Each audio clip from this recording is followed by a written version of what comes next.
item veto, meaning that if the president has a bill come to his desk or her desk, and there are certain portions that they like and there's certain portions that they don't like, they should have the ability to strike out or to veto the portions that they don't like.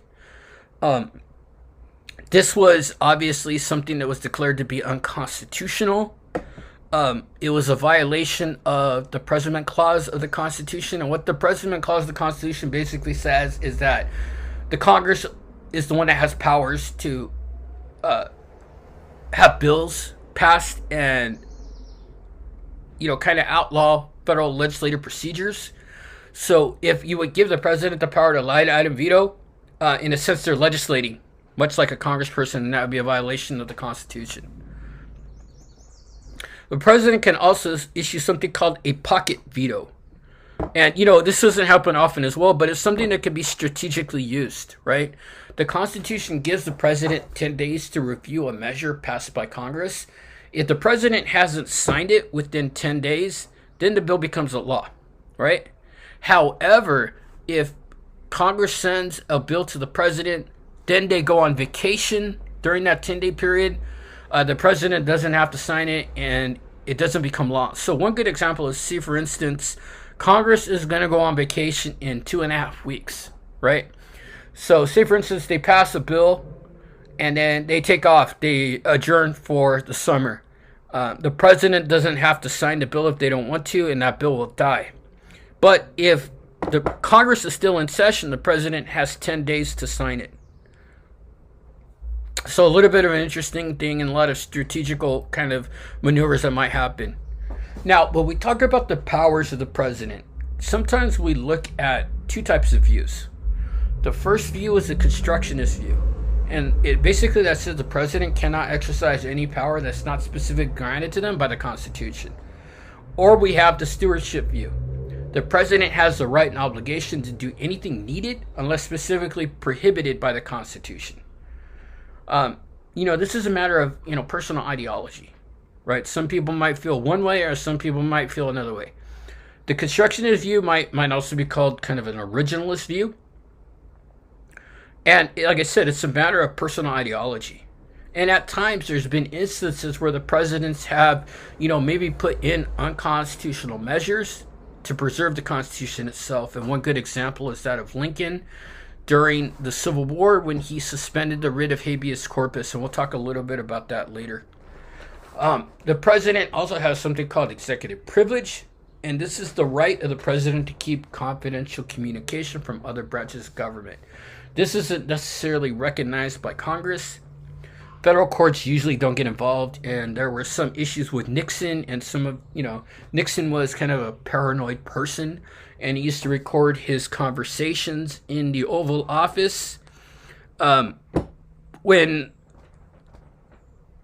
he was asked to disclose some of these recordings, he invoked the executive privilege, that he didn't have to share it with the judicial branch of the executive branch.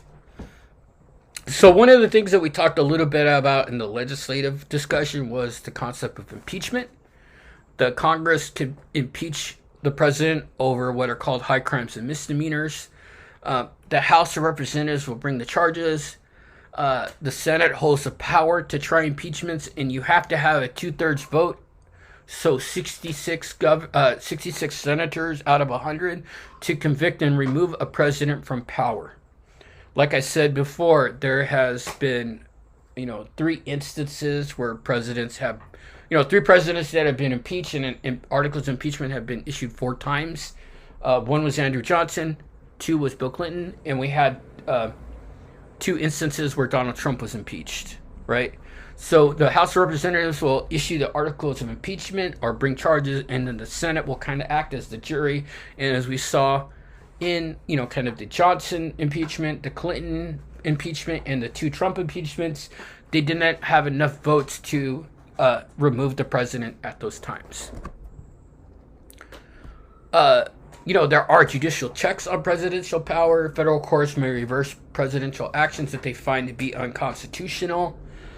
But the president will also have absolute immunity over civil suits arising out of the execution of their office. So if the president is doing something that might cause a lawsuit, they can't be held personally responsible if they are executing their duties. So if I'm the president and I make a decision that affects somebody, they can't personally sue me because I'm working within the scope of my job duties. Now, if I'm doing something outside of the scope of my job duties, it might be a different situation. Here is a graph, a chart of the executive branch, and we can see them here. Here are our cabinets. Here are our bureaucratic organizations. And then we have the three branches at the top. The cabinet is the top advisors to the president. We have 15 of them. Secretary of Defense, Secretary of Education, the Justice Department. They're chosen by the president, and then they're confirmed by the Senate. The president can remove cabinet members at any time. And, there was a kind of revolving door during the Trump presidency with members of the cabinet, and we kind of saw that, right? If we look at the California executive, we have, the governor, who is the head of government here in California. They develop policies, Gavin Newsom, right? Get it passed by the legislative branch and implement it via the bureaucracy. The lieutenant governor is kind of like the vice president of the United States. The only thing is the lieutenant governor and the governor run separately. They're not run together. They're the acting governor when the governor is absent from the state. The lieutenant governor is also the president of the Senate here in the California legislature, and they can break ties as well, much like the vice president and the U.S. Congress. So we have other departments here. We have the Attorney General here in California. They run the Justice Department here in California. We have the Secretary of State, who runs elections, the Controller that deals with fiscal issues, the Treasurer that manages the state money account, the Insurance Commissioner, who oversees insurances like life insurance, health insurance, auto insurance. They develop regulations and they examine insurance companies. They investigate complaints. The California State Superintendent of Public Instruction, who is the chief spokesperson for public schools and provides education policy. Examine insurance companies. They investigate complaints. The California State Superintendent of Public Instruction, who is the chief spokesperson for public schools and provides education policy. So on kind of going forward, look at this next video that I have posted called The Modern Presidents. There are going to be two of them. We're going to talk about LBJ all the way down to Obama. And then there's going to be a subsequent video talking about Trump. All right, so that's what I want you guys to look at after this. Look at all the presidents and some of the things that they did and the accomplishments and maybe the failures. And then going forward, next week lecture, we're going to talk a little bit about the court system and civil rights and all that stuff. Like I said, make sure you look at these videos that have to do with, the modern presidents. All of these are explained in that video. And then we come to Trump at the end. All right? We'll see you soon.